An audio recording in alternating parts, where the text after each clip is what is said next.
every amount of pain there. Something big, like a Star Wars or a Marvel. Wouldn't have been good, but would have been like, okay. No! No! You are at the movies with Ace. And Martin. This week was technically our first time where we had to go to the movies to review the sequel to Black Phone. Black Phone 2 is out right now. We both made an effort to go see it in the theater. But before we dive into that too much, welcome in everybody. Welcome Black Phone fans. The first movie had a insane following that I think both of us seem to kind of miss, at least in the zeitgeist, personally. Yeah, I don't remember seeing the first Black Phone in theaters. I think it came out in like 2021 or something. Like, I think it was like during COVID time. It must have been like right around when Tenet was back in theaters or something like that, if I'm not mistaken. I saw it the same day as Jurassic World Dominion.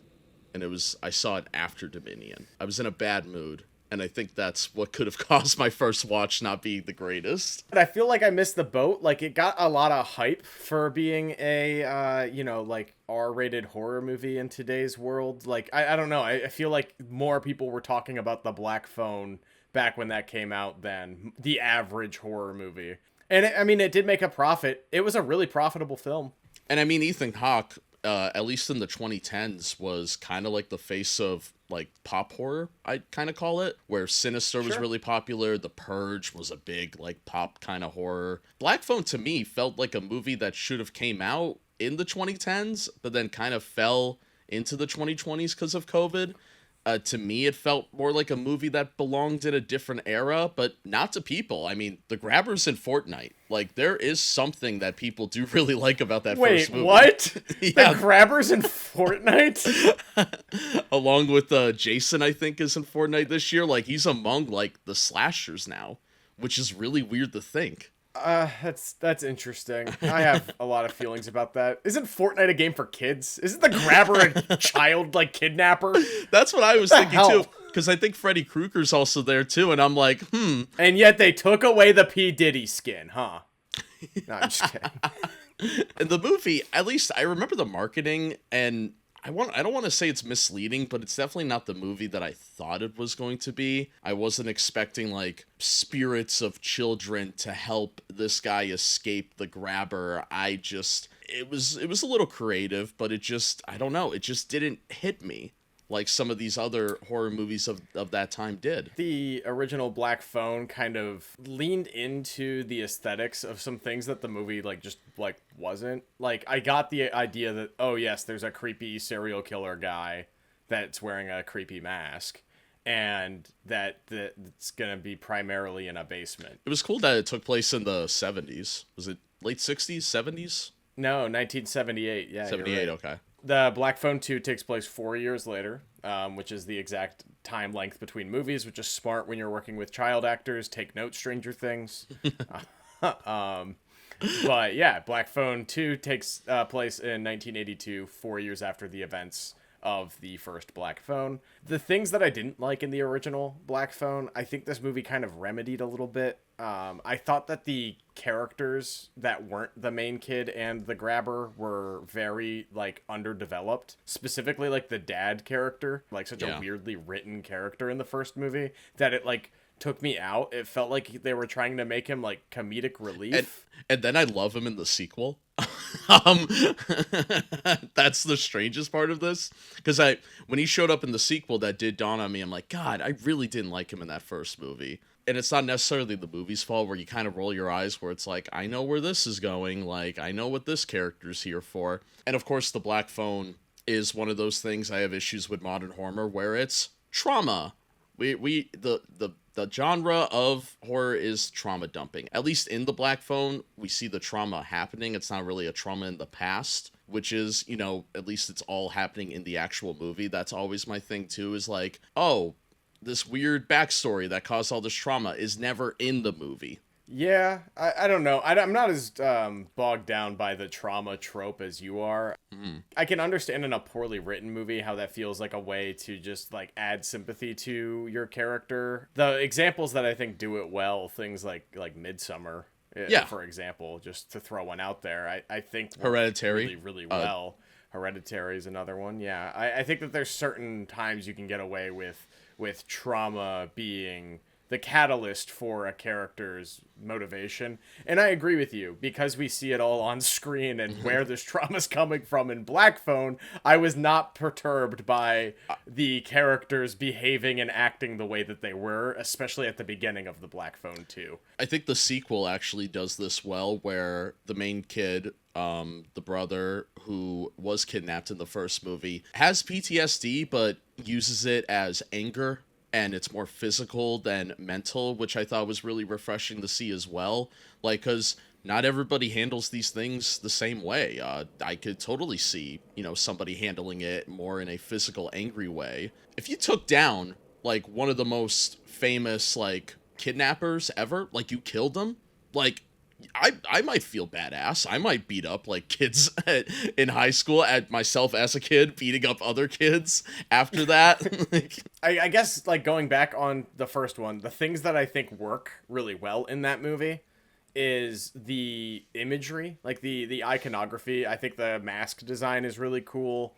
The concept of that, like, black phone that can talk to kids that have been, previous victims and their ghosts is pretty cool. Very good set piece. Yeah, and I really think that you get a great child performance in the leading role. There is a supernatural element to the first movie, but it really is just a serial killer movie. Yeah. The supernatural elements are not in direct result with, like, the conflict of the film. The conflict of the film is that this creepy child kidnapper kidnapped a child and the child has to escape, and he gets, like, information from the other ghost kids to get out of that situation. I think it's a good premise. I think it is executed a whole lot better in the second one, with more characters, more space, and more lore. I think the stuff that they add to the characters' backgrounds and relationships, and the things that they add to the killer, the grabber's backstory, all make the movie a lot more cohesive, and it feels like it's following through on the element of, there's a phone that you can talk to kids. In the second one, I'm like, the phone that you can use to talk to the victims of this, serial killer, it ties into how he gets his powers, how he's back from the grave, all that stuff, and it ties into the trauma that we discussed of those main characters. And, I thought the script was great. I like that he never lost the powers. I don't know, watching Black Phone, I thought it was just the spirits in that moment helping him, but I didn't realize he was going to carry that gift or curse, whatever you want to call it, throughout his life. And the fact that he was just ignoring stuff. And when you're an angsty teenager, I could definitely see, that happening. That felt very on brand of, like, where you're going to progress that character. And I kind of like that he became a heavy in the sequel. It's not his movie. He's still there with a significant purpose as well. And I think that was nice. It didn't feel like a rehash of anything as well by doing that. I totally agree. I liked the setting. I liked the jump into the 80s. I saw a couple people on Letterboxd complaining that this movie's trying to ride off the coattails of things like Stranger Things and blah, blah, blah, blah, blah. And whatever. You're going to get that when you set a movie with teenagers in the 80s. I felt more of 80s slasher tropes, being stuck in a cabin in the woods. I've seen a lot of Friday the 13th movies lately, so of course I was thinking about that way more than I think what they were doing with the 70s, where 70s horror is kind of weird. I wouldn't say there was a lot of stuff like this, but I think that's why this one works a little better too. It's more in line to what they're doing, especially if they want to make the grabber like a Freddy Krueger, like a guy in the future, because spoiler, he dies, but not really. He'll be back. Like, we're definitely getting a third one. Maybe they do see a lot of value in that by making him more of a villain that could go on and on. These movies are really tight, like, together, neatly in a bow, so it is going to be interesting how they would continue it, because I agree with you. I think this movie elevates the first one so much better than what it's perceived to be as a one-off, which is so rare in horror.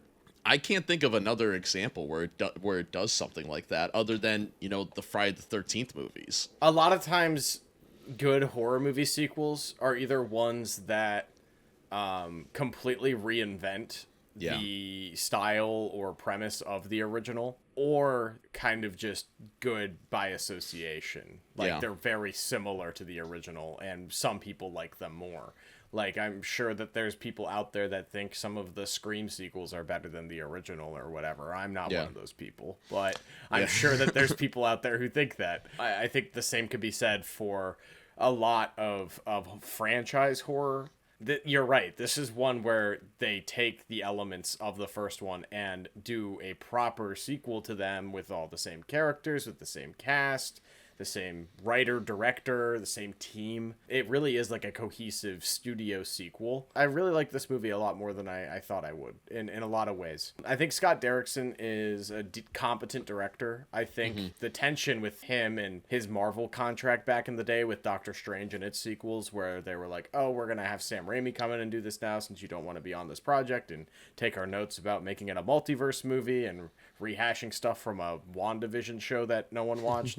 He clearly doesn't fit in the mold for that. He's very, very good at giving us decent tension in these kinds of movies, and also the coolest aesthetics and visuals. The dream sequences are awesome. And they're creepy too. They have like that little bit of that like analog horror element to them, because they use that like film grain and distortion. I think the original, they tried to make it look like 8mm, and then in this one they tried to make it look like maybe 16mm or some sort of other film grain. Like, it looked like there was a time jump with the dream sequences as well, in terms of the quality of the media. And this is all stuff that he also did on Sinister. Like, you know, these feel like what the Sinister movies were supposed to be in a way, and I think that that's cool.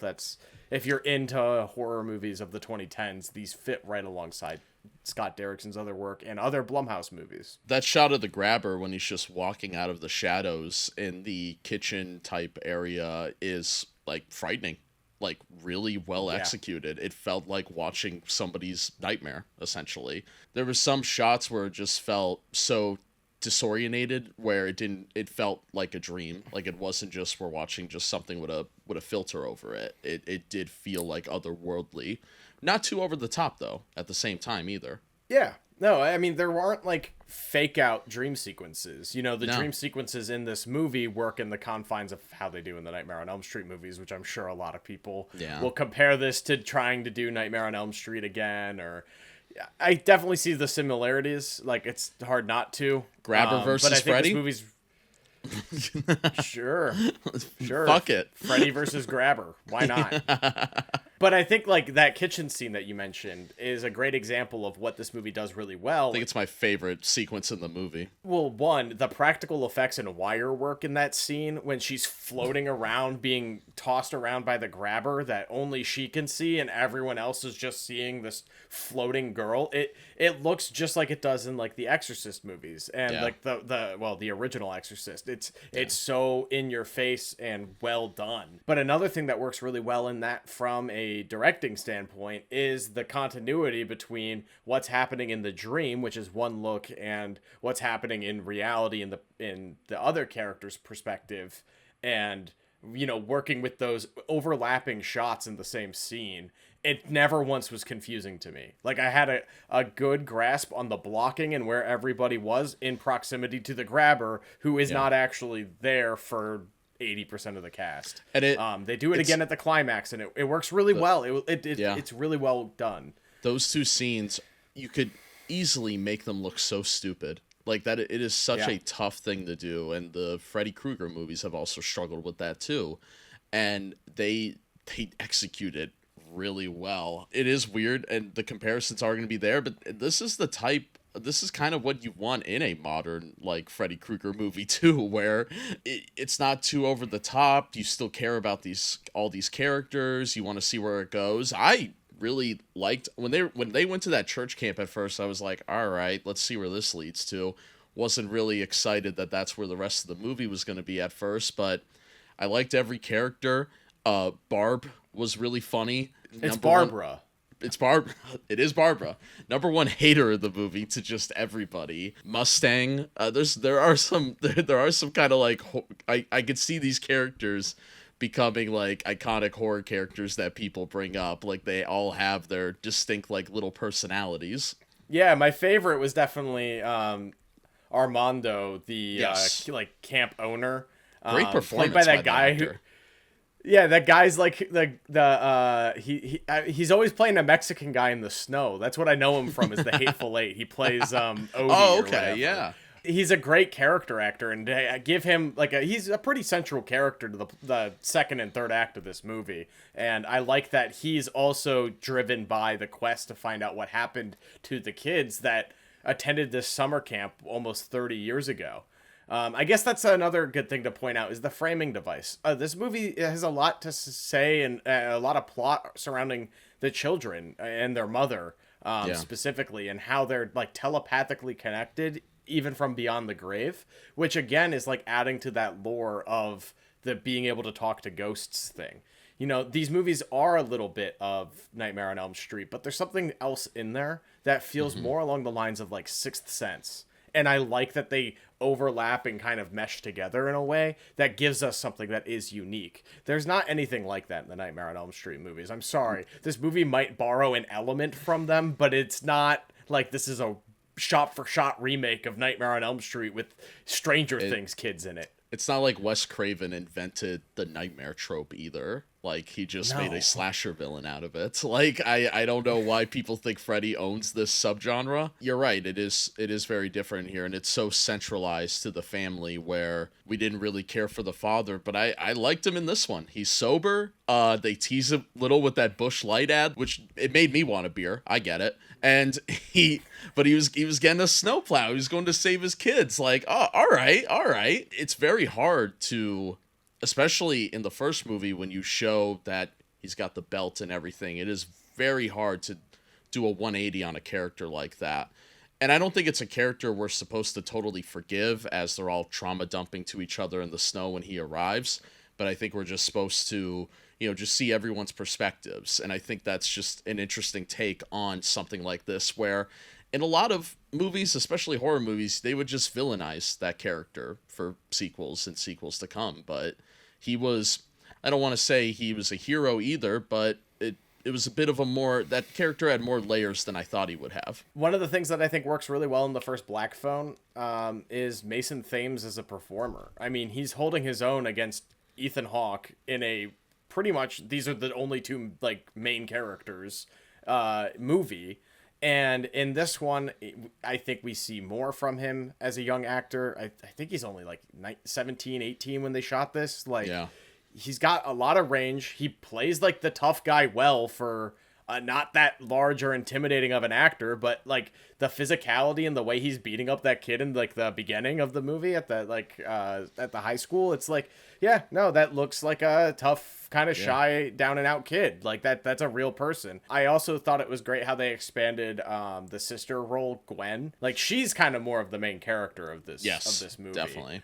She has a romantic interest who's another character from the original. He plays one of the other kids that was a Ernie. victim of the grabber. Yeah, Ernie. He plays like the younger brother. He has like a couple of scenes in the first one, and they develop him into more of a character in this. And I really liked how much of this movie focused on these characters' pasts and the pasts of their parents and stuff like that too.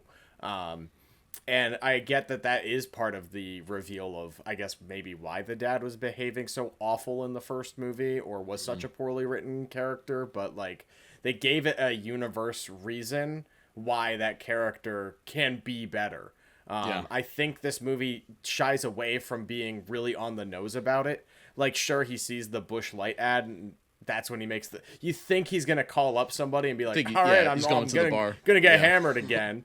But no, he calls for a snowplow, like you're saying. And that's a great way to give that character some due diligence and some, respect. For example, another scene is when Finney's leaving and he's like going to go rescue his sister and tag along on that trip, even though he doesn't want to go and wants to avoid any sort of conflict with their past. I like that he's a pothead, but not in a comedic way either. Like, and they point out that he's kind of addicted to pot, like not in a physical way, but just as a to distract him from his own trauma.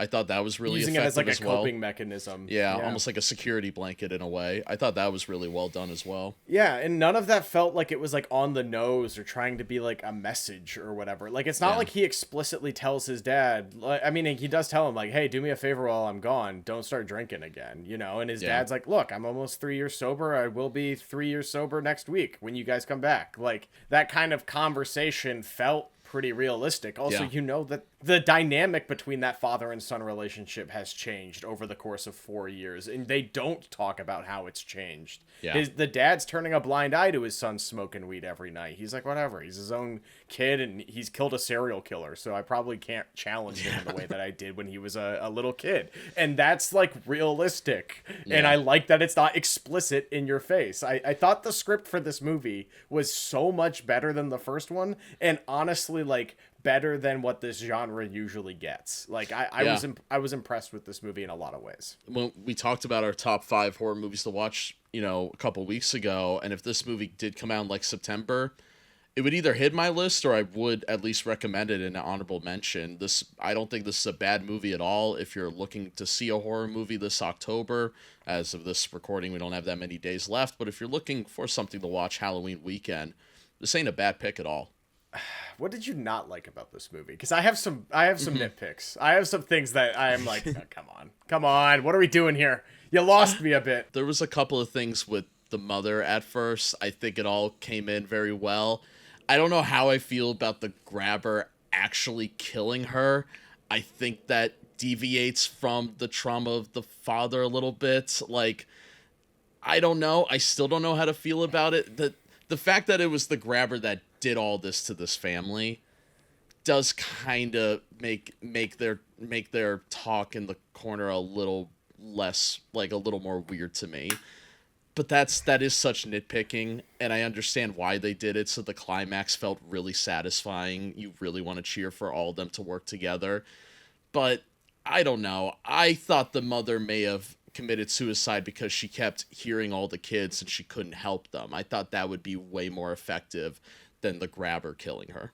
Yeah, I mean, that plot point, I think it's tough when you juggle the theme of suicide in a movie in general. Yeah. Look at Woman in the Yard. Yeah. Jeez. Yeah, it just didn't work when at it's all. not handled well, it comes off a little tone deaf. And I don't necessarily think it was a problem for me in the first movie. Like, you understand that this family is broken and has a lot of problems. And I think giving mysticism to those problems in this movie could be weird. It doesn't bother me too much. I do think it would have been more tonally strong if the mom simply like caved under the pressure of not being able to figure out who was killing these kids and how to rescue and redeem those souls. I do like that that's an element of both of those movies, though, is it's about bringing justice to the dead. I like how this movie handles the afterlife and why the mom is a character in this movie, way more than she's mentioned a couple of times in the first, but she's kind of got her own arc from beyond the grave in the way that she's able to communicate with her children. And I thought that was really, really cool. I also really, really love the scene between Ernie and Finney where they're talking about Ernie's dead brother. And he was like, did you actually like talk to my brother? Like, I heard that happened. That's what my parents did, et cetera, et cetera. This movie's depiction of the afterlife and the in-between, and the characters are like, it's we don't know what it is, but your soul's not at rest yet. From a paranormal sense, a lot of people do believe in that, where the energy of somebody never dies if it happens traumatically, where somebody could be stuck. The writing really tapped into that really effectively. One of the things I didn't love about this movie, I didn't really care for the summer camp as a setting. I think the blizzard was cool because it felt like they were truly stuck, but not a lot of going on aesthetically. And maybe it's just because the camp's empty. It doesn't feel like all that alive or interesting. There's literally only like 4 characters there. So it's like, oh, we've got 3 characters that are meeting up with, you're thinking, oh, they're going to be summer camp counselor. I'm like, oh shit, this is going to go full slasher. They have to be responsible for little kids, and the grabber's back, so he's going to kill a lot of little kids. Like, I don't know. I felt like there was no point in setting it at a Jesus summer camp. None of the characters there, except the guy who's like the owner, felt developed at all. Mustang is barely a character. We know that she rides a horse and is named after a horse and kind of thinks that Finney's hot. I feel like that's an 80s horror trope, though. I feel like that was a little bit on purpose, having those underdeveloped characters. I think that's why I did kind of like it. Yeah, that's fine, but, you know... if she vaguely thinks that Finney's like attractive, it's like they share a look, and then she explicitly says it at the end, and then the dad implies it at the end, and it's like, hey, don't date horse girls. His dad was giving him bad advice.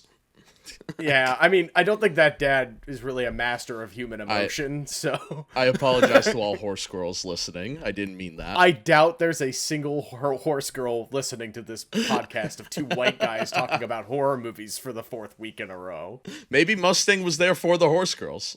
Maybe there was a little demographic they needed to get. But if you are a horse girl, leave a comment down below. My co-host Ace is single and ready to mingle, so... All right, you have to pick between a horse girl and a Disney adult now.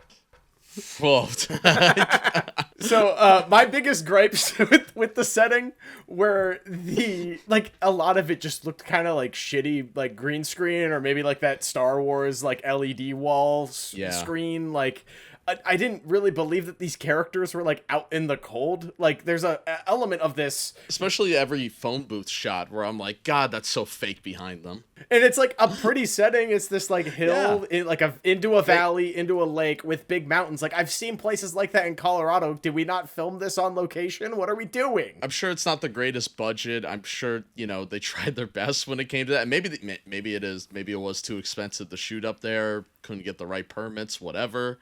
It happens, but there could have been ways around it. Change the setting. I don't know. The idea of the blizzard, I think, is cool, but you're right. Like, I understand what they were trying to do with the camp feeling, but I don't know. The climax on the ice is very rewarding, because once again, it does feel like everyone's trapped. So they do a really good job at, like, making sure all the characters are in this, like, really cautious situation. I was waiting for the main guy, the head of the camp, to actually be in on it. So I'm glad they didn't go that route, because that would have been an eye roller.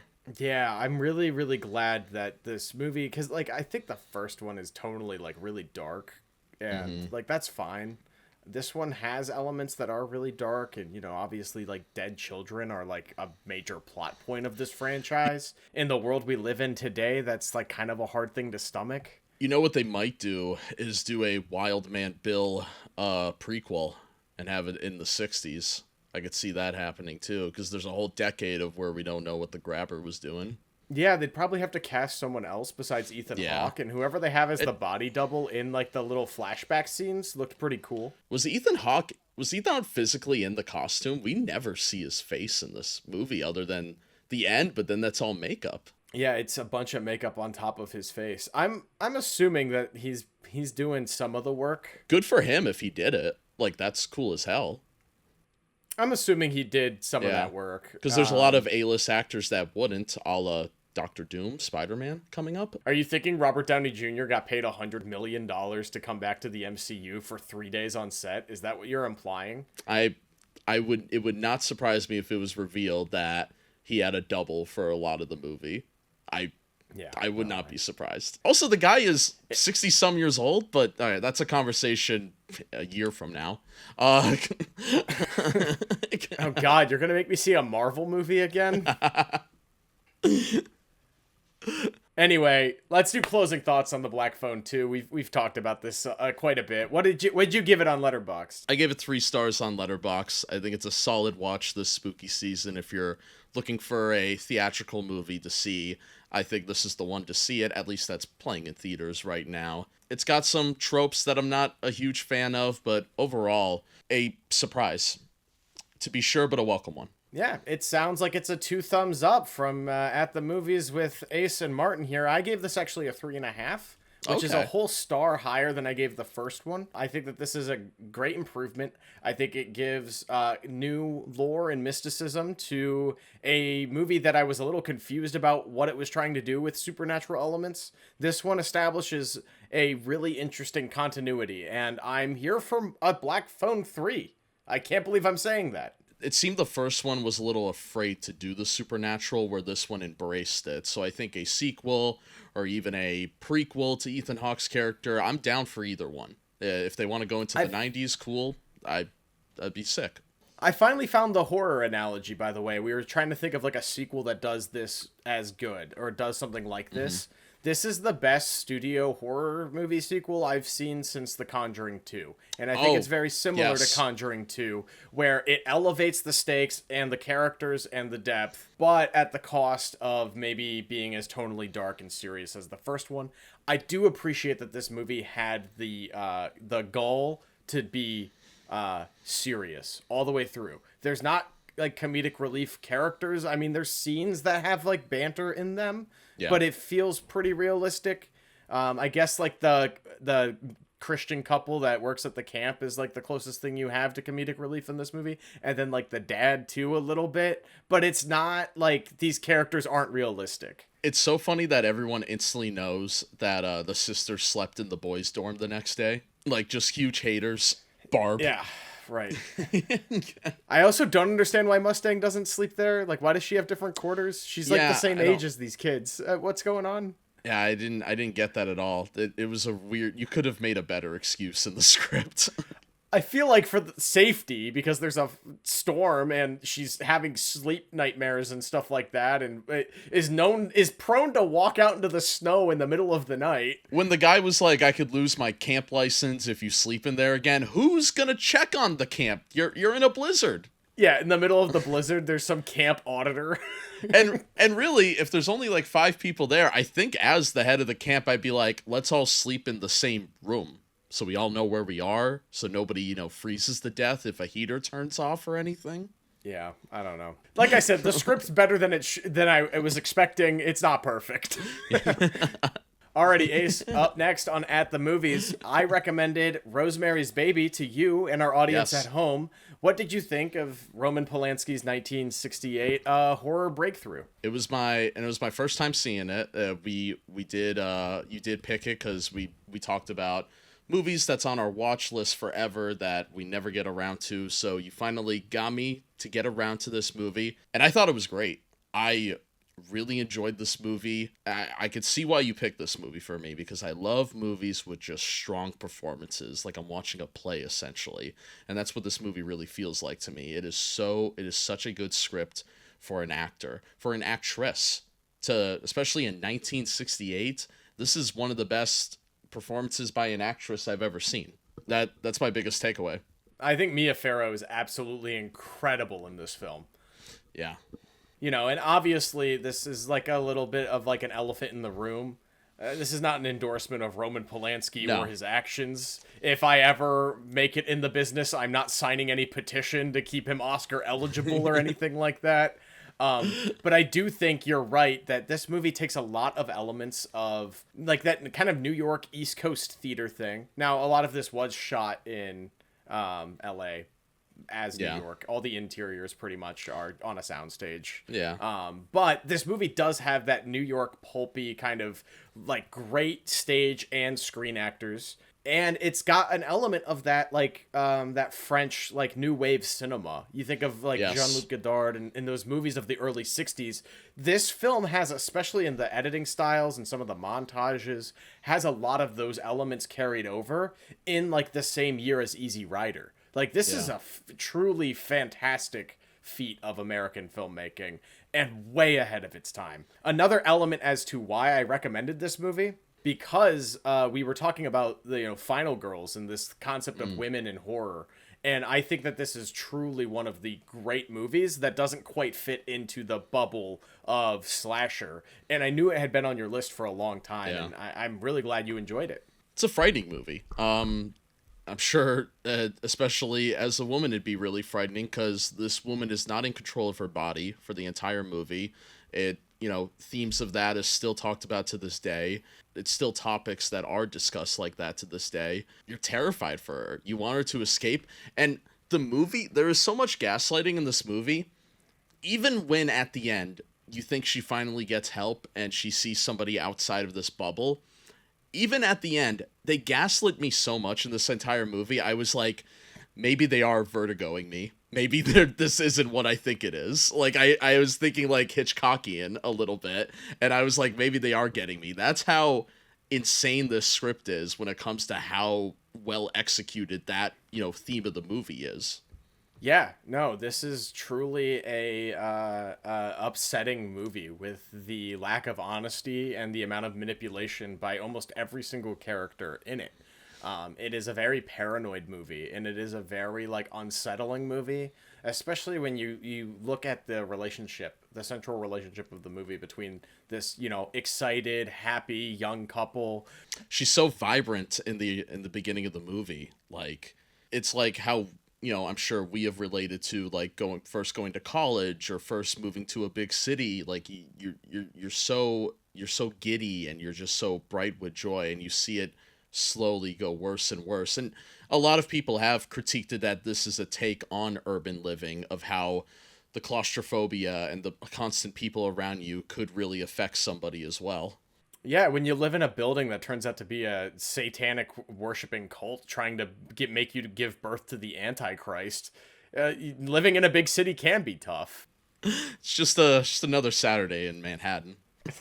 This is what it's like to live on the Upper West Side, by the way. I related so hard when the second night after they talked to the neighbors, and she just turned her vinyl on, she's about to open her book, and the doorbell rings. Like, I related to that so hard. And, like, yeah, you meet these neighbors, and it's a roller coaster with them, because you see, the husband is a plethora of information. Well, before that, she meets the woman in the laundry room, who has this necklace with this smelling fungus or whatever it turned out to be.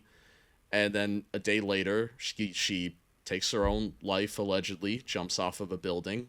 Then they start to get friendly with these neighbors. And now, as a New Yorker yourself, Nate, I did want to throw you this question. Yeah, hit me. If you had neighbors like that, would you have gone to dinner the next day? How friendly would you? When in this movie would you say, "All right, I'm out. I'm gonna break my lease"? In the beginning of the movie, they got out of their lease so easily. I'm like, that's not realistic.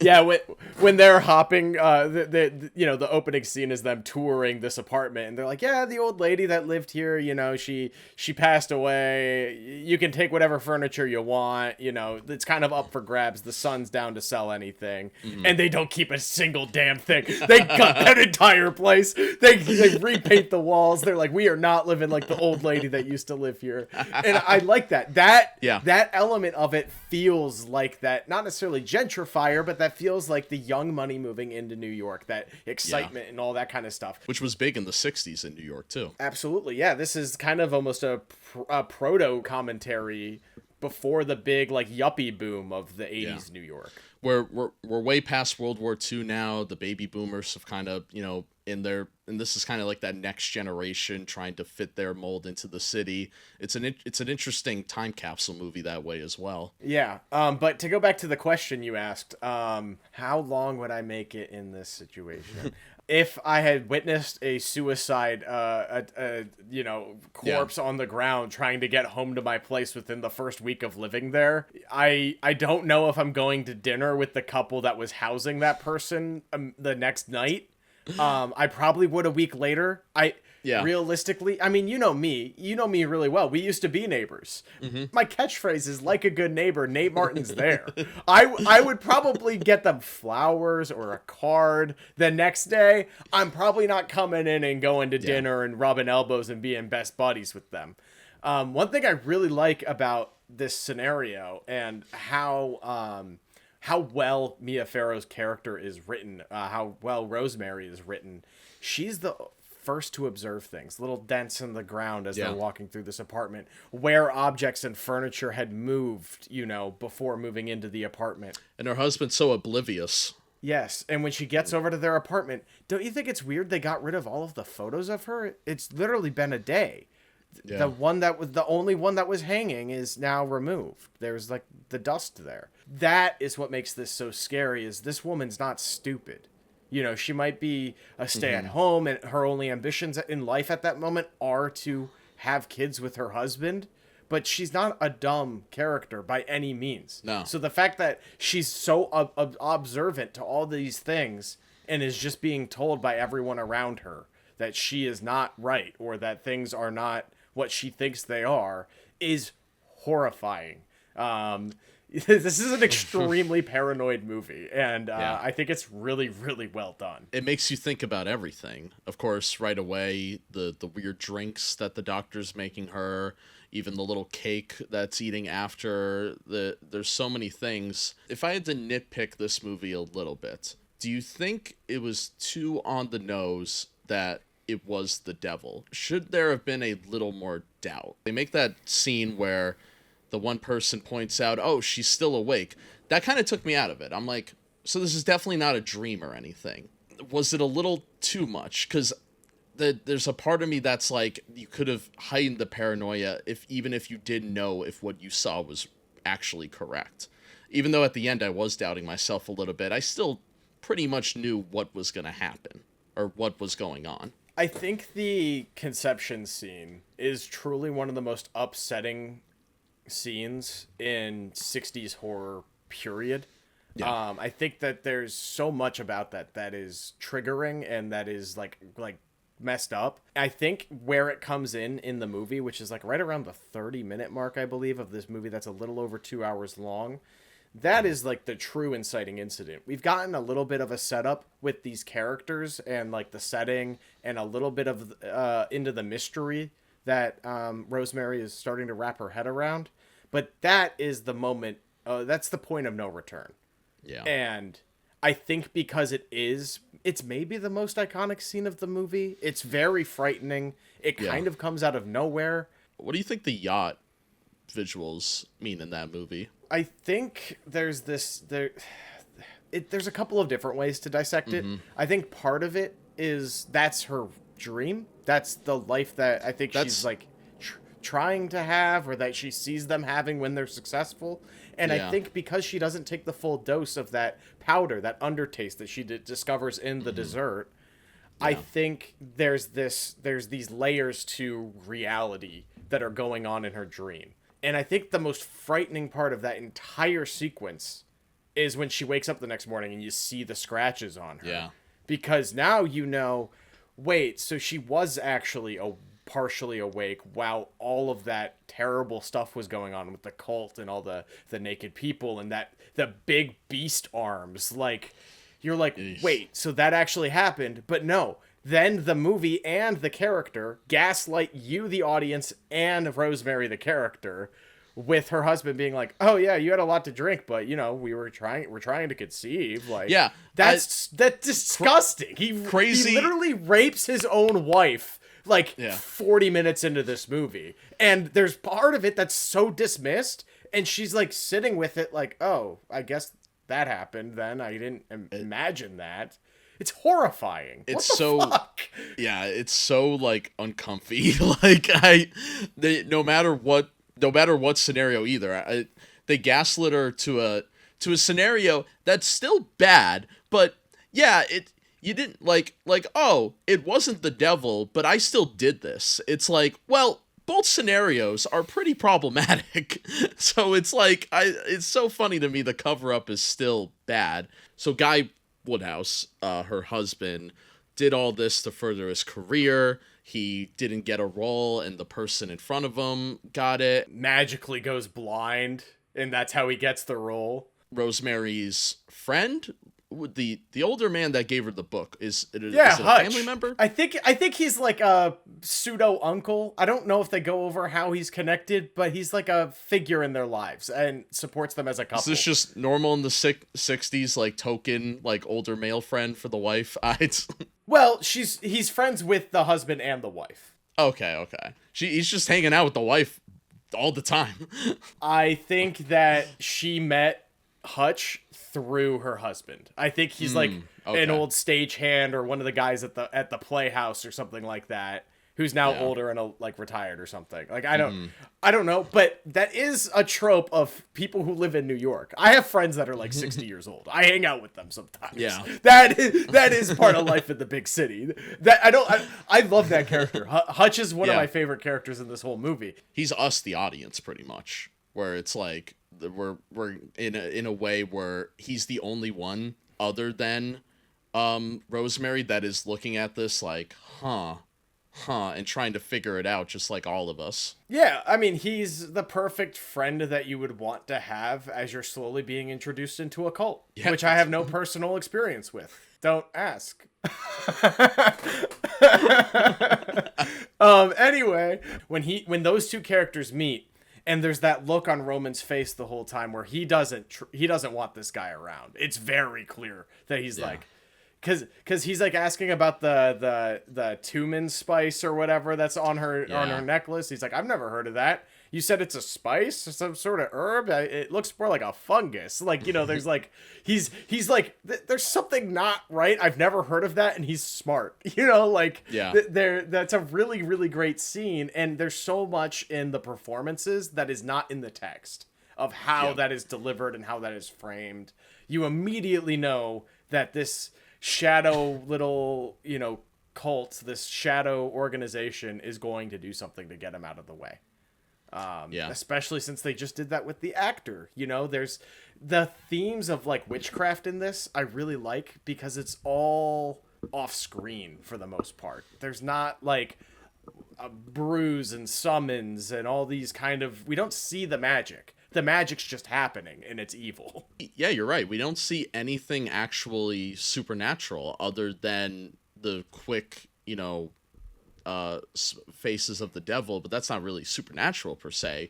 Like, there's no, you know, floating bodies or anything. We don't see, there's no visuals of hell or anything, and which kind of makes it even more frightening that this is all happening without any of that, and the paranoia is just off the charts. I have another question for you, Nate. Now, of course, neither of us are getting pregnant anytime soon. In that shoes, how long would you stay with that doctor before you switch?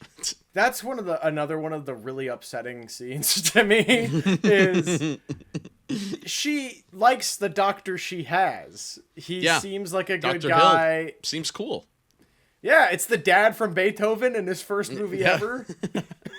He delivered her friend's kid, I think. Like, it's a trusted source. And immediately they're like, oh, no, meet this weird sketchy doctor who's just going to tell you to take, like, plants instead of vitamins. And it is funny. He's well known to be a doctor in the realm. It's not like a doctor they've never heard of either, which is interesting, too. That doctor is supposed to be one of the best in the world and has this, you know, esteem and works for millionaires' kids and, you know, it delivers celebrities and stuff like that.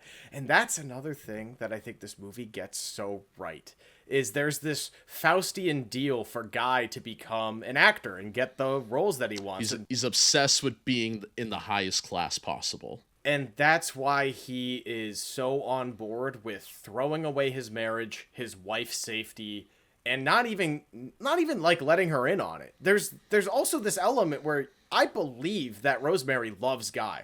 Like, she puts up with a lot of shit. And even at the beginning of the movie, they're talking about, like, hey, I know I haven't been the best in the past. I'm really trying to, like, lock in, you know? Like, all of that stuff's relatable, and she's still there supporting him. He never even tells her the truth enough to, like, hey, like, do you want to, like, join this cult and, you know, give birth to the Antichrist? Like, part of me believes that if Rosemary had the choice, she might still do it because she loves the guy that much. But he's such a bad person, he doesn't even give her the choice. And that's what I think this movie handles so well, is women aren't in control of their own body still to this day in this fucking country. And I think his Faustian chase to climb up to the highest level of status is also extremely relevant today. How often are we hearing about celebrities or politicians that are involved in some sort of secret society or like underground cult of sorts. Like, they're hitting a nail on the head, even if it's a metaphor for what upper class is, what society's Faustian traders are. Dude, this movie's profound. That I can't think of too many other horror movies with this much cultural subtext that is unfortunately still relevant today. Yeah, it's even on a surface level, it just shows how much somebody would do for fame and money. And, in his fucked up mind, he probably thinks he's helping his marriage by doing this. Even at the end, he wants to comfort her and explain to her why he did this. It's such a sinister thing to do, but in his fucked up mind, he believes he's doing the right thing. It's interesting, too, because he was also like, well, wouldn't it be the same thing if you thought the baby was dead? And I was like, sheesh. Big bruh moment with that line. Like, what a piece of shit. No, I like the scene where she gets to react to getting all this information and she just spits on him. It's like, yeah, she's a strong character. She's a really, really, really well-written character. Female character, especially for this freaking time, man. Mia Farrow deserves like 5 Oscars for this role. It's such a sad ending because the final shot of her is rocking the cradle, and we hear that lullaby again we heard in the beginning of the movie. A little lower, a little more, tone. The tone's a little lower too. It's just accepting that she is forced upon this role is what I perceived it as, and it, not good, not a happy ending. I wonder what the conversation is. Literally right after the movie ends. What's her and Guy gonna talk about at breakfast the next day? Dude, I don't know. There's a made-for-TV movie sequel to this called Look What's Happening to Rosemary's Baby, and apparently it's like horrible. It's like one of the worst sequels of all time. I've never seen it. I've heard that it's atrocious. I think it's got like a 12 on Rotten Tomatoes. Oh my god, I'm very curious though, because that's all I was thinking is like, God, what happens next? Like, I was thinking of the ending of Immaculate. I'm like, is she about to, kill it? Like, I went right to that, but no, she went rocking, and I'm like, that's such a more fucked up ending in a way. Like, she has been relegated to that. There's a loss of humanity for her as well in bringing in new life, and I think that that's a really, really good theme about, postpartum depression and so many things about this film. I just, you don't find in other movies. It's truly a unique thing. Speaking of, there's a prequel prestige drama series or like something like that came out on Paramount like last year called Apartment 27A or something like that. Oh, interesting. That is a canonical prequel to this movie that came out like last year. That no one's ever heard of or talked about. Did not hit the zeitgeist or anything. This is another weird fucking side tangent, but bear with me here. I feel like I've been talking about Amadeus a lot just because we talked about our Letterboxd reviews and what our 4 favorites are and how much I appreciate that movie. Did you know that there is a remake of that movie starring Paul Bettany that came out this year? No. What is Hollywood now? What world are we living in? Like, there's so many movies that are coming out that don't have an original element to them that just don't exist. God, that's great about this movie is it is so aggressively original for its time. A movie like this, I don't want to say wouldn't get made, but I don't think would get like the praise that it does. I think it would fall under the radar. Like, we're so oversaturated with stuff where I don't know where a movie like this would land now. Also, the devil, piece of shit dad, he went to go buy some milk and cigarettes, hasn't been seen since the conception. Put him on the bad dad list. It was a great movie to watch. Highly recommend it. I don't highly recommend the director as a person at all. I just want to point that out one more time. Again, we won't be signing any petitions. Don't fucking ask us. Even without that context of the director, the performances elevate this movie so hard where I really think the directing's like, I don't even know if it cracks the top 5 best things about this movie. So there's that anyway. Like, I wouldn't say Rosemary's Baby is good because of Roman Polanski anyway. Yeah, I mean, shit, fuck it, anything to discredit that bastard. I think this might be the best directed movie of 1968. But yeah, you're right. Fuck you, Roman Polanski. Thank you for making this good movie. I rather celebrate the actors of it because I really think that they carry this. What do you think about John Cassavetes in this playing Guy? I think he's captivating. He's a writer, director, and very charming. I could see why she fell for a guy like him. I like that. I do like showing the insecurities of him, especially in the first scene where they're going up the stairs and the landlord or whatever is like, "Oh, what are you, a doctor?" He's like, "Yeah," and she goes, "No, he's an actor." Like, he's constantly afraid to say what his actual career is. I relate to that. Sometimes you meet somebody new, you don't want to really explain, especially when you work in entertainment, what you're doing at the moment. Because a lot of times, especially when you work in entertainment, you're in between things, and it's hard to say that to the normal person. Yeah, I think the way his character's written and staged, I feel like Kubrick might have borrowed this a little later in his career. He feels so similar to Tom Cruise in Eyes Wide Shut in a lot of ways to me.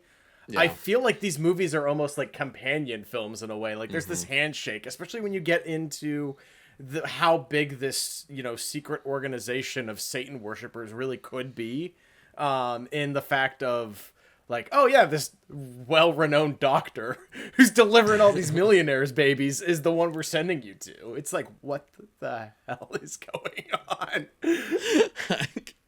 This movie's so paranoid, it's crazy. So they had the original girl jump off the building. Do we know for sure? I assume it's because maybe she couldn't get pregnant or something was going on there. I assume she was the first try. I think one thing that we learn is that, that original closet that they repaint over turns out to be a connection, like, directly into the apartment next door. Yeah, I assume the original lady left the cult, essentially. I feel like there's a lot of elements of, her maybe not being the right fit or finding out something that she wasn't supposed to know about, and rejecting it. And I don't know. It's interesting. There's a lot of things about that character and, like, how quickly we're introduced to her and how horribly and, like, horrifying she dies, like, face smashed in the concrete and just, like, she's gone.